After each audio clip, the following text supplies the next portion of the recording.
Hello friend, જય સ્વામિનારાયણ। તો સ્વામિનારાયણ ભગવાનના જન્મોત્સવની તૈયારી થઈ ગઈ છે। તો પહેલા આરતી કરીશું અને જન્મોત્સવની ઉજવણી ખૂબ જ ધામધૂમેથી કરવાના છીએ। સ્વામિનારાયણ ભગવાનનું મુખ્ય મંદિર જામનગર પહોંચી ગયો છું। તો ચાલો આગળ તમને વિડીયોમાં દેખાડું, તો વિડીયોમાં સાથે જોડાયેલા રહેજો। જય સ્વામિનારાયણ। તો ફ્રેન્ડ્સ, આ છે શ્રી ઘનશ્યામ મહારાજ અને ખૂબ જ સરસ શણગાર કરેલો છે। તો આપ દર્શન કરી લ્યો, ખૂબ જ દિવ્ય દર્શન આપી રહ્યા છે।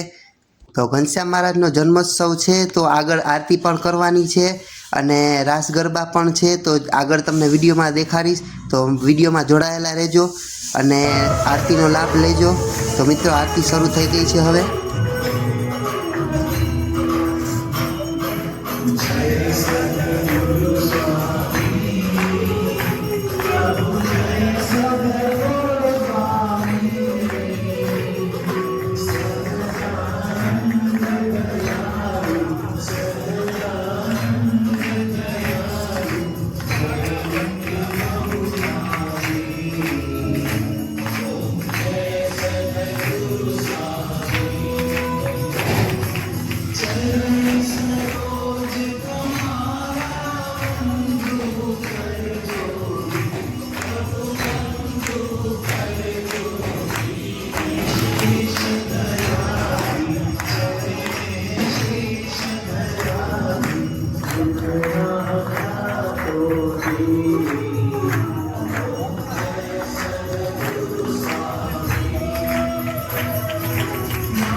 સહજાનંદ સ્વામી મહારાજની જય, હરિ કૃષ્ણ મહારાજની જય, રાધા કૃષ્ણ દેવની જય, ઘનશ્યામ મહારાજની જય, રણછોડ ત્રિકમરાયની જય, સિદ્ધેશ્વર મહાદેવની જય,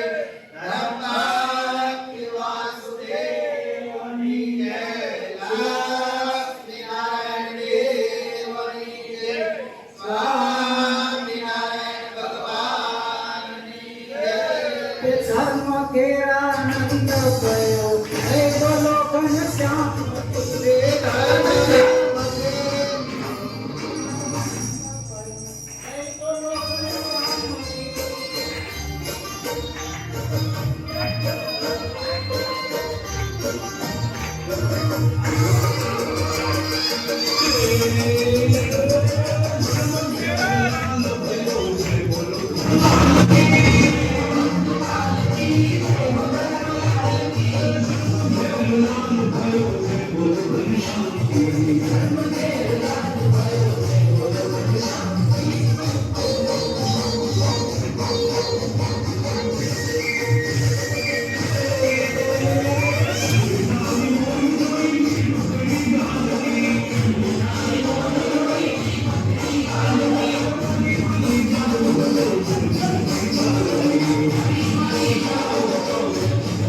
$245 વર્ષ પહેલા નાના એવા છપૈયાપુરમાં ધર્મદેવ અને ભક્તિ માતાના એ પવિત્ર ભુવને અક્ષરધામના અધિપતિ આપણા બધાના કલ્યાણ માટે મનુષ્ય રૂપ ધારણ કરી અને નાનકડા ગામમાં પણ બહુ મોટા ભગવાન પધાર્યા અને ભગવાન પધારતા એ ધર્મદેવ અને ભક્તિ માતાનું આંગણું અને સારું એ છપૈયા ગામ એ દિવ્ય ભવ્ય અને તીર્થરૂપ બની ગયા. અને એ જ અક્ષરધામમાંથી પધારેલા ઘનશ્યામ મહારાજ જે છપૈયામાં પધાર્યા અને છપૈયામાંથી મહારાજ ફરતા ફરતા આપણે અહીંયા જામનગર મંદિરમાં આવીને બિરાજમાન થયા. અને એ જ ઘનશ્યામ મહારાજને રાજી કરવા માટે આજે આપણે એટલા વર્ષોથી બહુ સહિયારા પુરુષાર્થથી એમનો પ્રાગટ્ય ઉત્સવ દર વર્ષે ચૈત્ર સુદ નવમી એ દિવસે ઉજવીએ છીએ. આપણે બધા આપણા ઘરેથી અહીં આવીએ. નવીનભાઈ છેક રાજકોટથી આજ ઘનશ્યામ મહારાજને રાજી કરવા માટે આજે વર્ષોથી કેટલા વર્ષ થયા? 31 વર્ષ થયા અહીંથી રાજકોટ ગયા. નકર અહીંયા કલ્યાણજીના ચોક પાસે રહેતા હતા. એટલા વર્ષો એને રામનવમીનો ઉત્સવ હોય, જન્માષ્ટમીનો હોય, દિવાળીનો હોય, બીજા બધા નાના મોટા ઉત્સવો જળજણી આદિના હોય, બધા ત્યાં આવી અને ઉત્સવો ઉજવા છે. આ તો સૌના ભાવની, પ્રેમની, ઉત્સાહની વાત છે. નહીં કરાય બાજુમાં જ ઘર હોય, મંદિરની એક દિવાલ હોય તો એ ન આવી શકે. અમારે તો મંદિર બાજુમાં છે, બાજુમાં છે, પણ આપણે લાભ કેટલો લઈએ છીએ